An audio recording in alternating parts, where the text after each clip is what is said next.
Hey, it's Sela Social Studies. Hey guys, what's up? Welcome back to Sela Social Studies. Today we're going to be talking about an event that happened during the fourth president of the United States, his term, and that's going to be James Madison. We're going to talk about the War of 1812. Now, naming the War of 1812 was easy. The culminating events that led up to the war were more difficult to understand.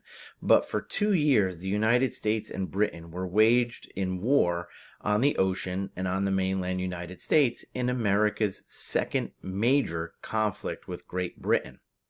Overseas trade was profitable but risky. Barbary pirates along the coast of Africa would capture ships and steal or scuttle their cargo, which is sinking it to the bottom of the ocean. These attacks would continue on American and European ships until the United States sent a large warship like the USS Constitution out along the trading routes to stop the pirating of their ships. Now, Britain and France were entangled in the Napoleonic Wars from 1803 to 1805, and during the beginning of the conflict, Britain and France attempted to stop the United States from aiding the other side while they were at war. The British Navy would stop American merchant ships in search for British sailors who had run away from the British Navy, and the French would do the same. Upon the search of the ship's crew, the British sailors were forced to return to the British ships, and sometimes American sailors and citizens were taken by accident, forcing them to work in the British Navy. This was called the Impressment of American Sailors. This infuriated Americans, this oppressment of these sailors, capturing Americans and forcing them to work in the British Navy. Ultimately, the impressing of American soldiers was stopped being an accident when the British ship Leopard stopped the U.S. Navy ship Chesapeake and took its sailors by force. The attack on the Chesapeake stunned Americans, and full-force British impressment commenced. British impressment of U.S. sailors was the first cause of aggression from Britain to the United States, which was one of the first causes of leading up to the War of 1812. In a response to punish Britain, President Thomas Jefferson and Congress passed the Embargo Act in 1807. Now, the Embargo Act banned U.S. trade with all foreign countries. The act devastated American merchants, and many lost everything without foreign trade partners. The Embargo Act had a very little effect on Britain and France, though. The intended purpose to affect Britain and France, it didn't. It only affected Americans.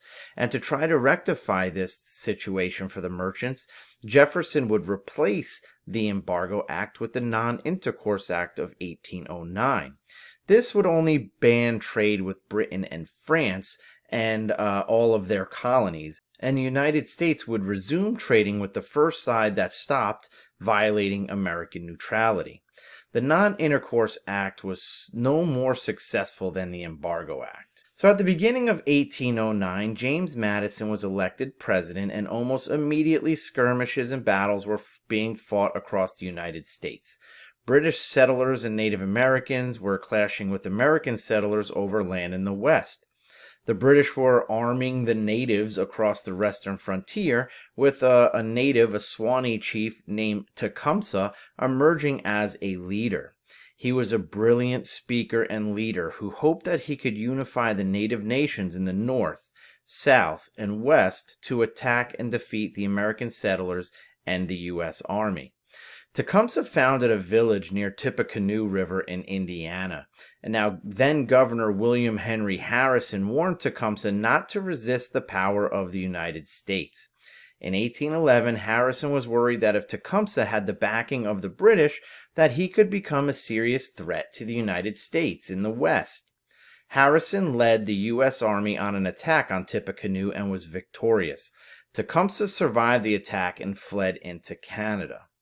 So with evidence surmounting that the British aided Tecumseh and the Native Americans in the West, Americans became furious. This was the second reason why behind the War of 1812, or second cause. So some young members of Congress, called war hawks, demanded war against the British in return. Some members of Congress were angered with the trade restrictions with Britain or wanted to invade Canada for more land to colonize. Other members of Congress were not so eager to go into another war with Britain. Even though British trade restriction hurt the New England economy, many New England Federalists opposed going to war because they felt that the United States was too fragile to start another fight or another war. James Madison was re-elected in 1812 and almost immediately started to feel the pressure from the war hawks. Madison decided that Congress must vote to see if the United States were to again go to war with the British. The war hawks won, and the United States declared war for the first time in its short history, starting the engagement with Britain entering the War of 1812, otherwise known as America's Second War for Independence. So now let's go into some of the battles that happened during this War of 1812, our second battle for independence. So you had war at the sea, war on the ocean. And Britain had hundreds of battleships that were scattered throughout the world, while the Americans only had roughly 20 ships that were manned by well-trained sailors. You have to remember, the Navy was only started under John Adams. Some warships, like the USS Constitution, were victorious in one-on-one battles. However, the British blockaded many of the American seaports, not allowing a lot of the American ships to go out or come into ports to fix their damage. We also had conflicts on the Canadian border. So American leaders felt that the Canadian people would welcome the American soldiers in and help liberate Canada from British rule. However, that was not the case. Attacks in Canada failed in 1812, but the United States was able to control Lake Erie when Oliver Perry won the Battle of Lake Erie in 1813. The British were driven out of the Northwest in 1813 as well. We also had Southern battles. In Southern battles, this war erupted in the South with the natives who were angry at American settlers who were pushing into their lands. The Creeks attacked Fort Mims in Alabama, killing about 250 military personnel and U.S. Creek allies. In total, 36 of the 550 people living in the fort survived the attacks. General Andrew Jackson, remember that name, led 2,000 volunteers in the Battle of Horseshoe Bend, defeating the Creeks in 1814, resulting in the Treaty of Fort Jackson, which forced the Creeks to surrender millions of acres of land. And then we had battles in the East. You have to remember, this is primarily where a lot of the battles happen. In 1814, the British attacked the United States capital, Washington, D.C. They destroyed many buildings by setting them ablaze, including the Capitol building and the White House. The British Navy bombarded the U.S. fortification in Baltimore, Maryland. The Battle of Fort McHenry was a pivotal battle in the East. The British shelled the fort throughout the night, only to see the American flag raised in the morning. The Americans refused to surrender, and the British actually retreated. This battle, the Battle of Fort McHenry, was the inspiration for the Star-Spangled Banner, written by Francis Scott Key, our national anthem, who witnessed the bombing. The British, after the Battle of Fort McHenry, then moved their forces against the city and port of New Orleans. Remember how important New Orleans was to Americans. The British hoped to capture the port and control trade up and down the Mississippi River. General Andrew Jackson led an army of 4,500 that included regular soldiers, free African Americans, Choctaw natives, state militias, and pirates against around 5,300 British troops at the Battle of New Orleans. The British were caught in an open field, and Jackson's men slaughtered them, resulting in around 2,000 British casualties. The American victory of the Battle of New Orleans was the last major battle of the war, and it's this battle that propelled Andrew Jackson into the spotlight, making him a national hero. So, what was the result of the victory of the War of 1812? So, a group of New England Federalists met at the Hartford Convention and agreed to oppose the war.